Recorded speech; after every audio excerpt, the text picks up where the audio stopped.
welcome to the Guru on Air, the YouTube channel of God in the Taki, otherwise known on air as the Guru. Once again, I welcome you. We shall be discussing today a subject I titled Purchase and Submission of Funds, Buhari Game of Abracadabra. Purchase and submission of funds, Buhari Game of Abracadabra. But before we go into the topic, to analyze it to the acceptability of Nigerians who are following Godwin the Guru on YouTube, let me admit that I dedicate today's broadcast to the memory of Deborah Samuel, that student of Shehu Shagari College of Education Polytechnic that was murdered cold-blooded in Sokoto last week, Thursday, on the allegation that she blasphemed the great prophet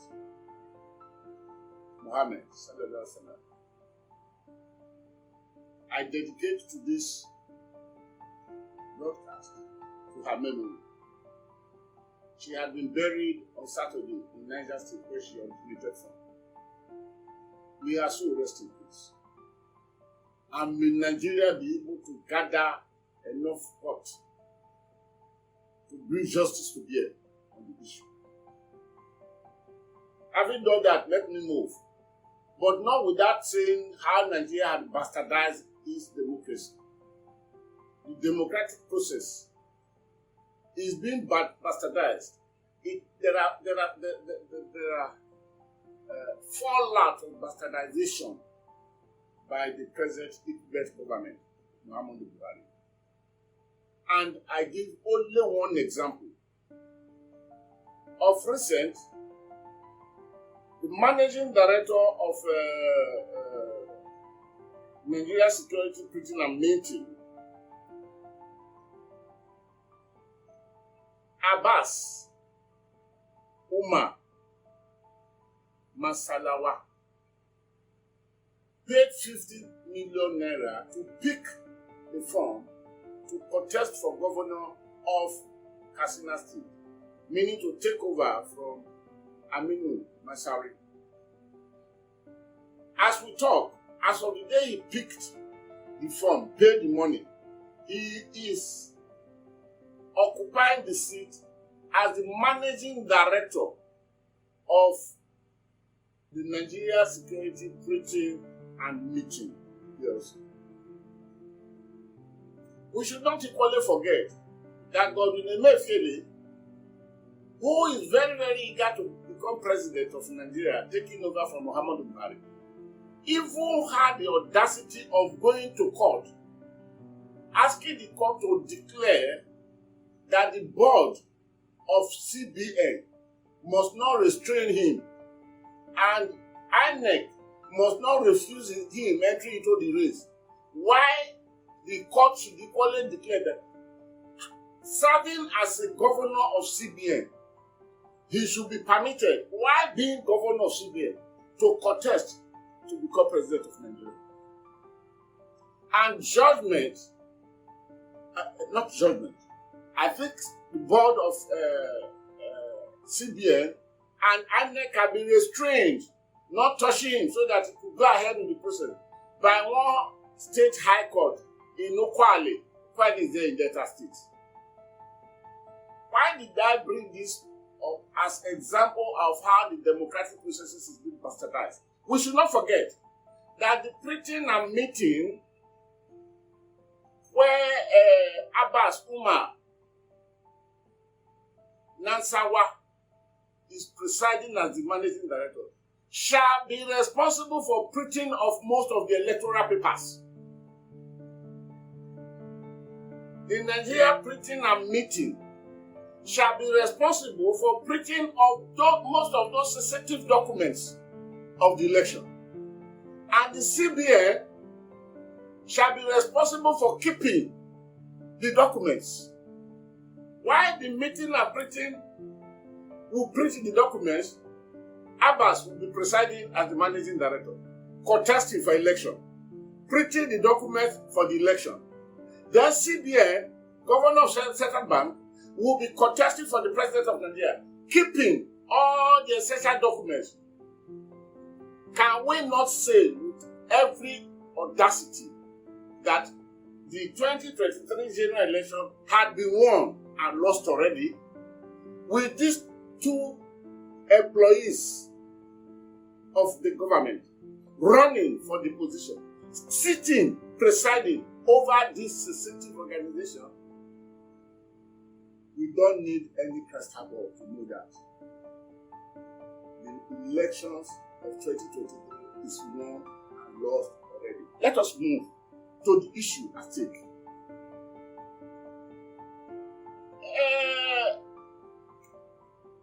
The funds, we shouted about 100 million naira. And in my last disclosure on this matter, I made it plain, and this was accessible to many Nigerians. About 90% of Nigerians, when you go and watch, when you go to the Google YouTube channel, you will see that that particular topic, over 90% agreed with what we presented there. That the 100 million naira for reform was what the political leaders, because about 3,000 or less than 3,000 people purchased the forms across board: presidency, gubernatorial, senatorial, House of Representatives, chairman, or this or whatever. And 95% of that less than 3,000 people that got involved with this huge money had been people within government for the past years. Obviously, it was Nigerian money that they were picking at one time or the other. I was deliberate there using the word picking, but we know what it means. It was the money they got, they stole it, they interceded, they kept Nigerian money that they are returning back to move the APC forward so that they can buy more into taking Nigeria into slavery permanently. But having said that, let us look at the format. How many people picked the form? About 26 or 29 picked the form. And none of them, maybe except one, that will tell you, I paid for the form for my boss. Every other person had been, a group of people paid for them, a group of people buy the form for them. Even the latest entrant, that is Lawal Ahmad, Senate President, a group of people, and among the group of people were those who went to submit the form on his behalf. Hope Uzodinma of Imo State, the Yobe State Governor.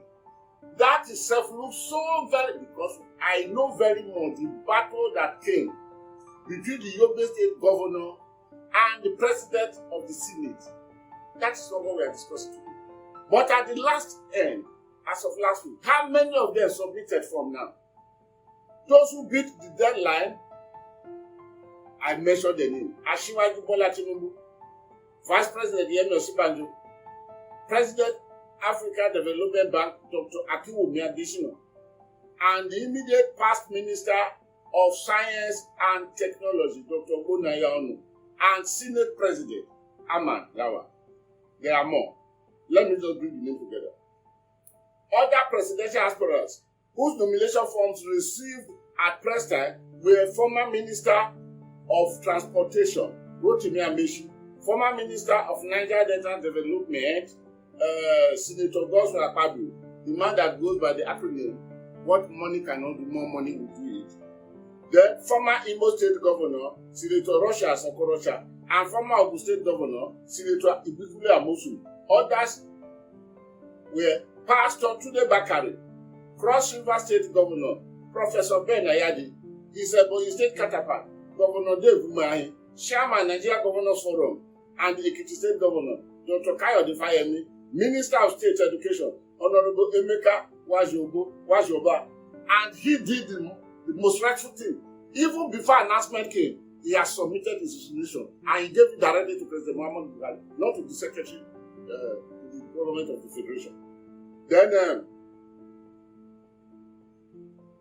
former Senate President, Senator Ken Namani, Kogi State Governor Yahya Bello, Jigawa State Governor Muhammad Badar Abubakar, and former Zamfara State Governor, Senator Ahmed Yerima, the man who introduced Sharia law in Nigeria, and the man who went to Egypt to marry a 13-year-old girl and is telling you that this and that, he wants to become president of Nigeria.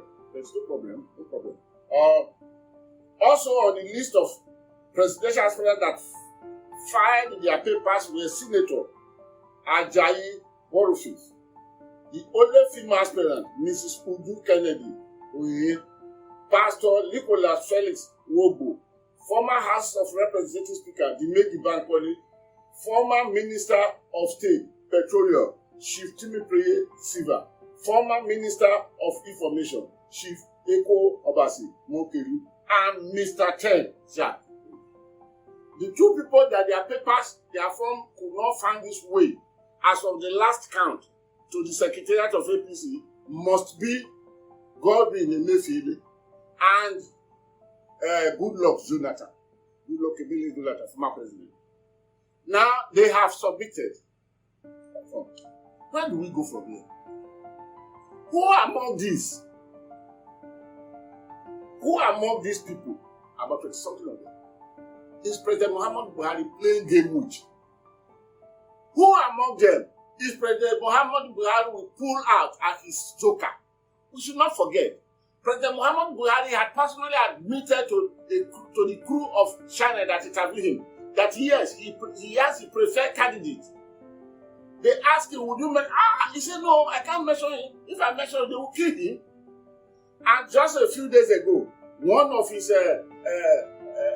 managers had equally admitted that President Muhammadu Buhari knows who he will pull down to take over from him. Very good. So, of all this, it is only one person that will become president to take over from Muhammadu Buhari. Who, therefore, is Muhammadu Buhari playing blacksmith amongst all this? Who is he pulling out? This is the abracadabra game of President Muhammadu Buhari that Nigeria should get terrible with in the first place. The people that are backing Godwin Emefiele must be big. I know them. I know some of them, though I will not mention them. It has to do with those people in their businesses use government rate for their dollar, not official rate of the bank, but government rate for every of the dollar, and they are spending dollar in billions. These are the people. The question is, did they not discuss with President Muhammadu Buhari before they started pulling out? That is one angle. We have been told that Rotimi Amaechi is a candidate of President Muhammadu Buhari. Then what is happening now? Then as of the last game now, when the team is now treating it back, as the team should go back to the north, in order to equal PDP that is most likely to pick a northern candidate for this presidential program. The team has gone. Suddenly, Lawal Ibrahim Ahmad, the president of the Senate, has come into the game. Don't forget, it's a Fulani man. It's a Fulani man. If the PDP picks either Atiku Abubakar or Saraki, Bukola Saraki, Senator Bukola Saraki, both of them are Fulani. Even if the PDP go to pick Tambuwa, he's a Fulani. If the PDP goes to pick Bala Mohammed, the governor of Bauchi State, he's a Fulani. So now, a Fulani man had entered the race at the last moment. Who is backing who and what is happening to what? This is the abracadabra game that President Muhammadu Buhari is playing. And that is one aspect of it. Another aspect of it I will quickly touch before I sign off for today is Buhari has signed, had entertained them, had wished them goodbye in the valedictory he had with them on Monday. After the valedictory heard, then Godwin Emefiele were told Muhammadu Buhari, the president, that he is pulling out of the game. He wants to maintain his job. Ngege Senator Dr. Chris Ngege equally went to tell the president, "Sir, I'm pulling out I'm no more on the race of presidential. I want to go to my job." And we were not told what President Muhammadu Buhari would for them. The question is this: can Muhammadu Buhari retain them as minister and governor of CBN, having had a valedictory session with them, saying goodbye? I think there is a section of the Nigerian Constitution that forbids Muhammadu Buhari to accept them back. I will come to that later. I will research it out and I will bring it to the public domain. Except what Muhammadu Buhari can do if you want to retain these two men now is to submit their names as fresh nominee to the Senate of the Federal Republic of Nigeria. And the Senate approved them. Otherwise, they cannot continue after valedictory for them. Well, let us hold the matter here. This is a big abracadabra, and I think Nigerians want to know how to solve this matter. On this, I shall return with some answers. For now, the Guru is signing off. Bye-bye.